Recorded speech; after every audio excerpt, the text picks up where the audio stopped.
Hello, ladies and gentlemen. Today in War Thunder, basically I'm going to be talking about some of the stuff in patch 1.43 that's going to be interesting for me, or at least some things which, looking at the preliminary patch notes, basically what have caught my eye. First of all, obviously the new weapons and environment sounds. If you haven't heard the new weapon sounds, I'm going to post a link in the description for that. Because to be quite honest, the gun sounds, they actually sound more meaty. They actually sound like guns, if you know what I mean. Obviously the new hangar, if you've seen any of the new developed planes or anything, you will have seen the new hangar or the Gamescom live stream. The hangar looks quite nice. I mean, it's a hangar, you know. It's not going to change the game, but it is quite nice visually. Obviously, one of the big things in this patch is the amount of vehicles they're throwing in. It seems like they have taken their time since the last big patch. 1.41 was it, I believe? I'll just check that now. Because basically, it seems like not just stuff that they needed fixing has been fixed, if you know what I mean. They've also taken a lot of time to make vehicles and also get the flight models correct. Now, obviously, that is to be seen.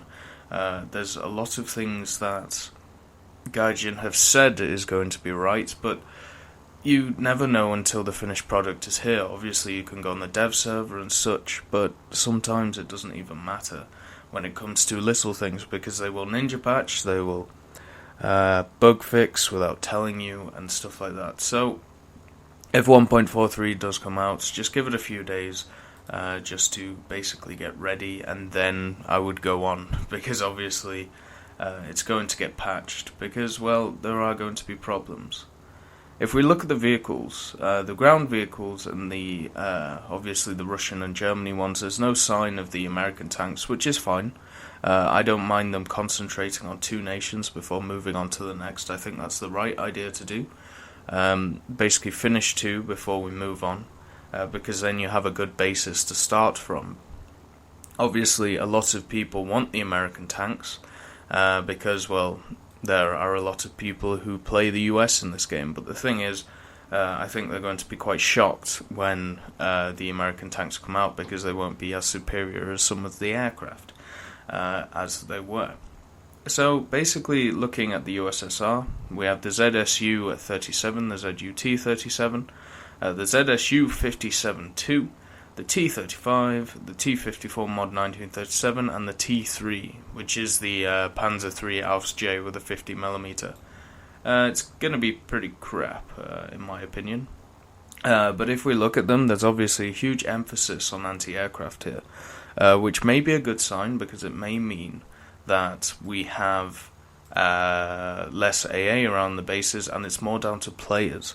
But the thing is, it may just be a double dose of both, so basically it makes planes in realistic impossible to fly. As I've said many times in many videos, you cannot balance aircraft versus planes.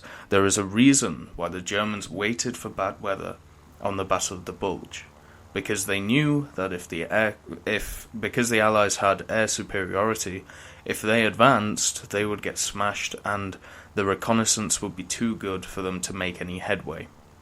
That is just kind of how it is. Aircraft will always beat tanks. They are faster. Tanks are easier to hit than a plane from a tank. That's just kind of how it is, and you've just got to get used to it. Other things to note is obviously the T-35 with the multi-turrets. It would be nice to see, but obviously that's going to be premium, so unless they, do some kind of special thing, I'm probably not going to get it unless you guys want to see it. Another premium is obviously the Panzer III, the T3, as named by the Russians. That's going to be awful. It's going to be completely useless, depending on the BR of it. And then obviously the emphasis on the anti-aircraft stuff with the ZSUs. The ZSU-57-2 is an interesting machine. I believe it's 1956 or 57, but the way they basically said it was okay is because it had a prototype in 1950. That prototype didn't have any guns. It was basically a chassis with nothing on it except the dome that you can see. So basically, that may open up ideas for other things, which were prototypes before the end of the cutoff days. But the thing is, one of Guardian's things is that they added it because they don't really have a lot of options when it comes to anti-air. So I can kind of believe them as long as it doesn't wreck everything. Because if you actually look, just go and look at the ZSU 57-2 and go and look at what it does. It has two 57mm on it, fires very, very fast, and can punch holes in basically everything with the rate of fire and velocity of its shots it has.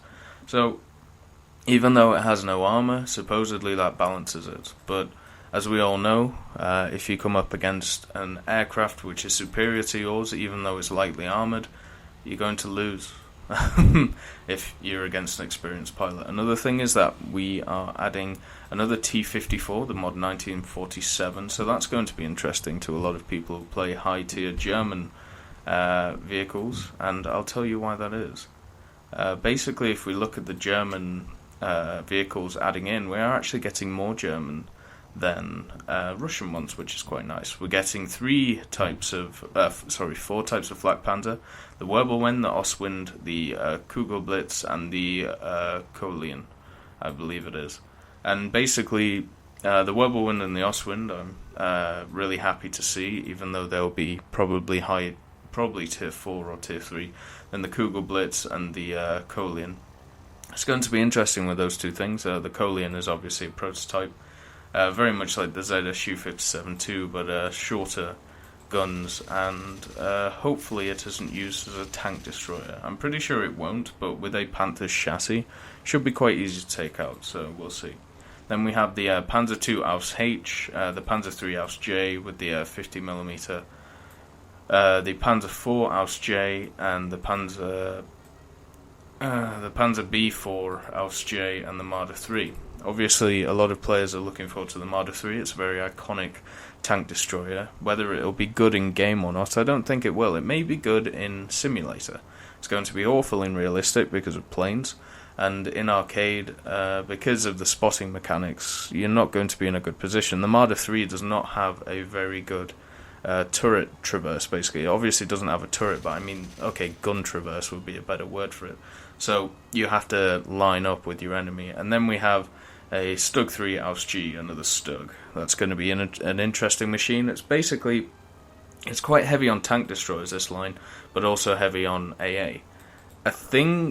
Also there's going to be a premium KV-1 with a KWK-40. That thing's going to wreck shop. It's got a lot of armor and a big gun, basically exactly what you want in a tank. The thing is, it also is quite slow. I mean, it's a KV-1 after all, so maybe don't expect heroics from it, but at its BR that they're going to add it in, I think it's going to wreck, so it will need to be up-tiered, but we shall see. Like, you never know with this thing. Something to note within all of this, with the Flak Panzers, the Panzer 2, 3, 4, the Marder 3, the Stug 3, these are all tier 4 or below tanks. And the problem with that is Germany has been crying out for basically something to balance tier 5, because, well, the devs kind of eluded the question. They said there's not enough data to see if it's balanced or not. From playing it myself and from talking to basically everyone, Russian and German players, they say it's not balanced. It really isn't balanced. I mean, you obviously don't want the same tank versus the same tank, but you want one tank to be better in some way than the other tank, you know what I mean? And at the moment, this is not the case. The Russians basically have all the advantages depending on what tanks they pick. So, it's kind of sad that 1.43 will not bring alleviation to the Germans in Tier 5. I mean, the devs did talk about bringing in prototypes like the E50, the E75, even the Maus. So maybe that'll come in a later patch, but you never know with these devs. Like, they could really do anything. But that's basically what I see from Ground Forces. It's nice to see all the anti-air that we're getting. It's nice to see new vehicles, obviously, more stuff to research. But the main problem is we have a Tier 5 / late Tier 4 2 vehicles for the Russians. One being the ZSU 57-2, the other being the T-54 Mod 1947. And then for the Germans, we have the Flak Panzer V Kolien, which is going to be... It will not be able to penetrate an IS-4 or a T-54, in my opinion. And then we don't have anything else.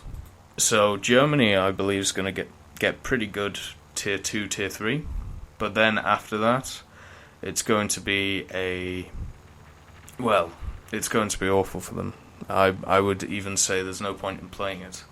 The best way to show the devs that it doesn't work is to not play it, basically. That's what a stance of a lot of players have taken. So why the hell not follow them? It seems to work. They seem to listen after people leave their game or leave certain parts of it, so we shall see. But anyway, on to new aircraft.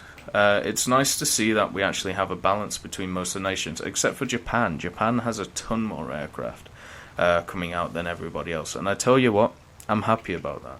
You know why I'm happy? Because the Japanese tech tree, it doesn't look as fleshed out as everything else. And to be honest, in the war, it probably wasn't. I mean, they kind of stuck to their guns. They stuck to their Zeros, their K-84s, and then everything else was kind of just an experimental kind of thing.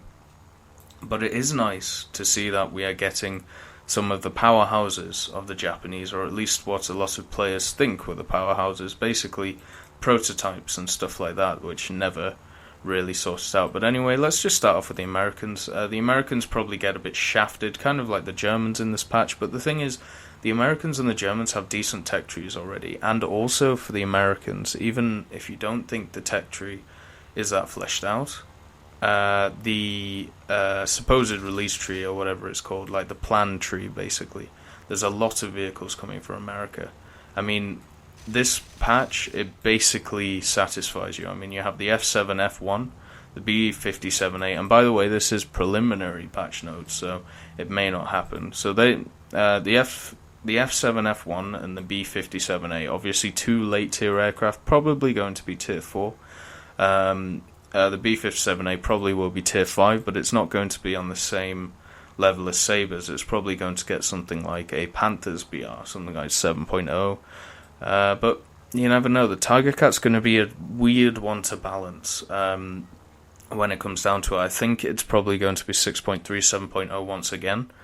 But we will see. Obviously, with this whole player thingied BR, it may drop, it may go up in the next patch. But that's all to be seen, basically. And then you've got two premiums, the Focke-Wulf 190A8, which nobody will fly, and the KI-43-2 late. People may fly that. I don't see any point in buying the Focke-Wulf 190A8. I mean, the Americans in Tier 4 are so good already. I mean, once you get the Mustang fully upgraded and up to speed, once you get the Bearcats going, there's no point unless you want that bonus. But the Focke-Wulf 190A8 is an inferior aircraft to the Bearcat, and you're going to be flying the Bearcat. It's kind of as simple as that. So only 4 aircraft for America, with 2 of them being premium, but that's not too bad. They have a decent tech tree already. On the other hand, Germany has a Focke-Wulf 190A4 coming. That would be quite nice. It would be nice to get another lower BR Focke-Wulf 190. I love the Focke-Wulf 190s, but I basically have to fly the Doras now because everything else, its BR is ridiculous. You look at the A5, the A5U2, the A1. The BRs do not stack up with what they should face historically, and also they do not stack up mentally, to be quite honest, in the head. Because you compare something like what the A1 faces, it basically outclasses it in every way unless you fly it in a certain way. But anyway, also, Germany get the HO229 V3, something that a lot of players have been anticipating. I've never anticipated this thing. I am not... There's no point in getting it because it's going to come up against Korea war jets. So, the technology it was designed for is superfluous in the game because it doesn't exist. It's supposed to be kind of like a stealth bomber / fighter. Well, there's no stealth in this game. You're going to hide in the clouds? Well, good for you. There'll also be sabers there. So yeah, it would be nice to see the design of the plane, and it will be interesting to see if people will have to grind through that horrendous ME-262 with the large donkey gun on it. But I'm sure they'll use other aircraft, because that thing's a bag of wank, to be quite honest. So after the Horten, which should be good for a lot of players, but not for myself, the Germans get the Tempest Mark V and the Yak-1B, obviously both premium. The Tempest Mark V, well, that's annoying as hell for British pilots, because if you face Germany and you face Tempest, that basically takes out everything that you're good at. The way I would love to balance these premiums, like these either Lend-Lease ones or captured ones, I'd love to make them slightly worse than the nation's equivalent, because obviously the Germans will not get a full... in the war, they would have not captured a fully working Tempest Mark V, just like the Japanese with the B-17. It crashed on a runway, then they had to rebuild it. Surely, if you have to rebuild it, that means that it would not be at full specs. It would have a performance issue in some way. But obviously with the Tempest Mark V and the Yak-1B, two very good planes in my opinion, added to the German tech tree, and also they make grinding easier for those higher tier jets for Germany, which may see a buff or may get lowered in BR, so there may be a lot of hope for Germany in this patch. We shall see though. I mean, for other nations there's a hell of a lot more coming. Once again, basically focused on the higher tier stuff with the Horten.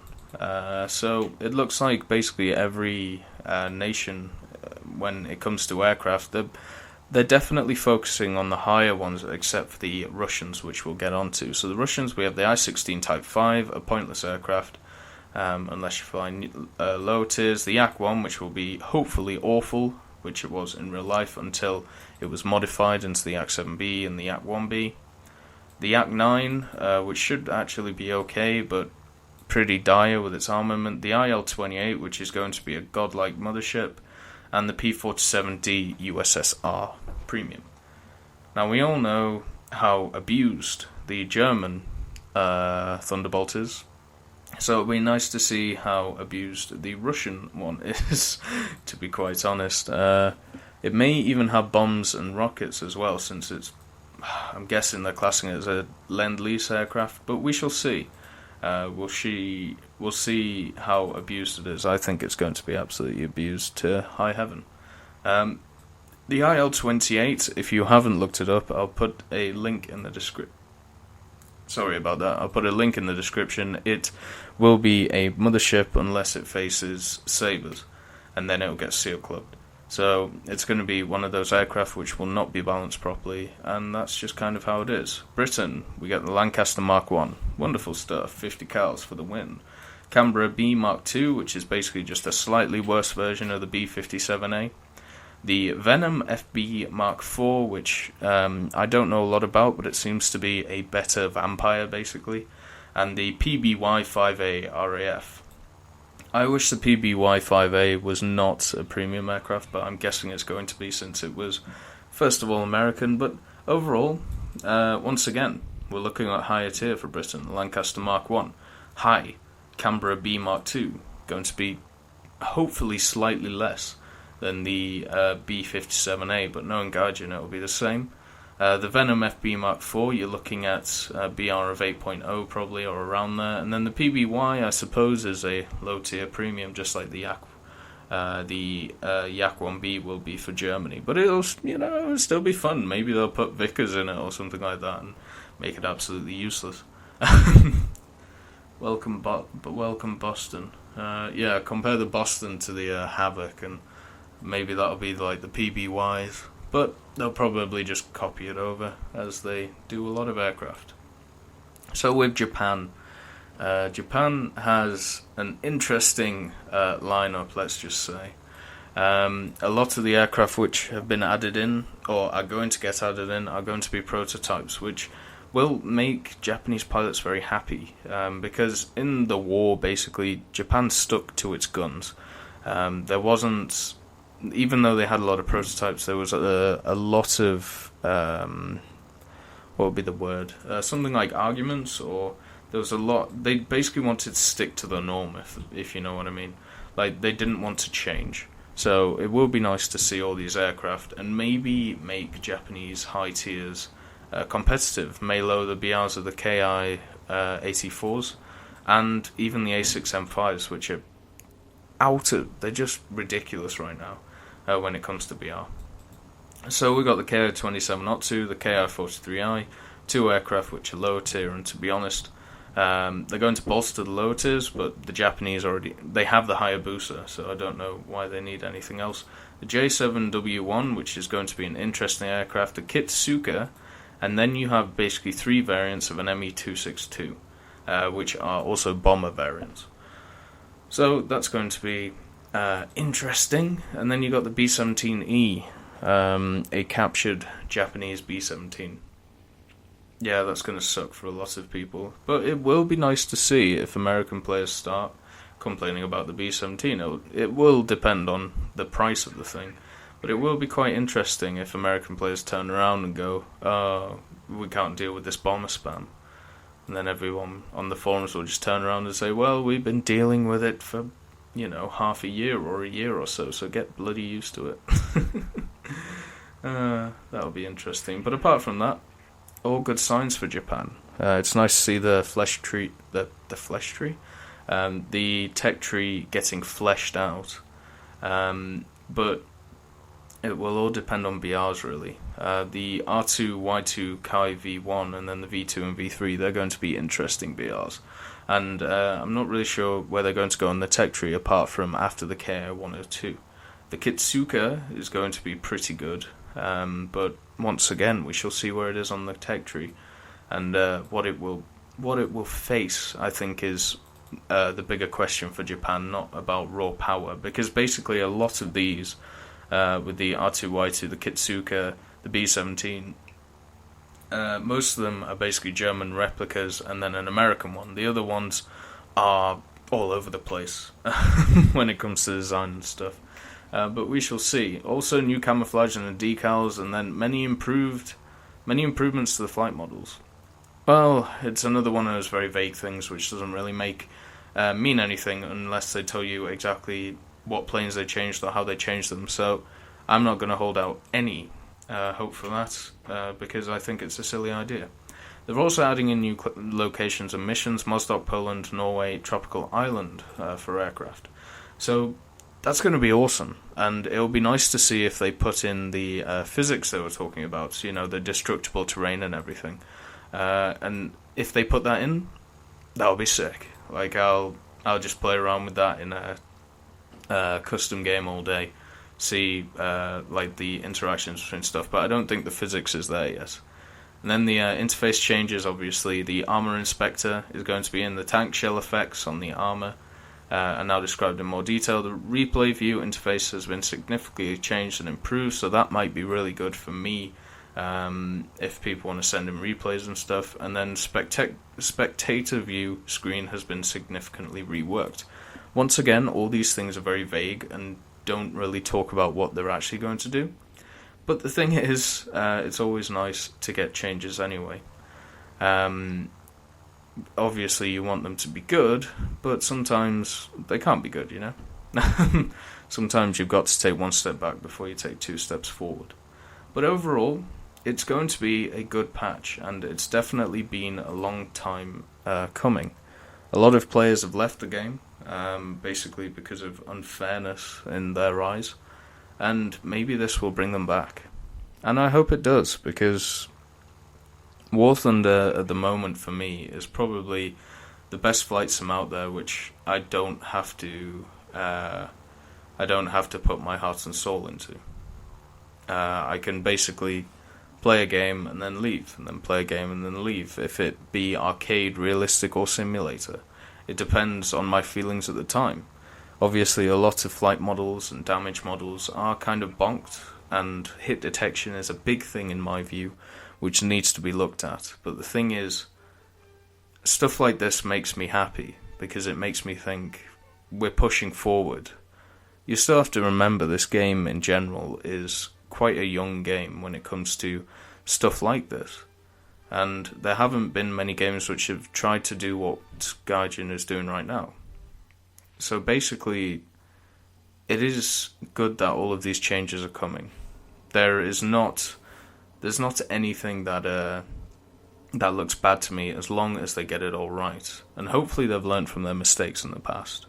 I'm sure they have. I'm sure they've been berated enough to not forget them. But hopefully this will be a really, really good patch. So thank you for watching, and have a great day.